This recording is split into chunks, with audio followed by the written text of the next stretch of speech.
जेव्हा सगळे दरवाजे बंद होतात तेव्हा स्वामींचा दरवाजा उघडा असतो.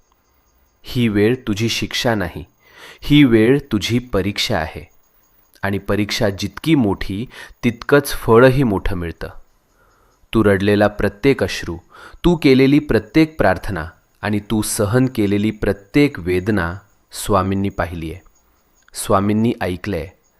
आणि आता स्वामी सांगत आहेत, बस झालं रडणं, आता उभं राहायची वेळ आली. भूतकाळ तिथेच सोड. जे गेलंय ते संपलंय. आता तुझं जीवन नव्यानं सुरू होणार आहे.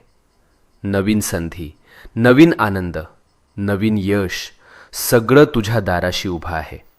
फक्त एक पाऊल पुढे टाक आणि मनापासून सांग, मी तयार आहे स्वामी, माझं आयुष्य बदलायला तयार आहे. आणि मग बघ चमत्कार कसा घडतो ते.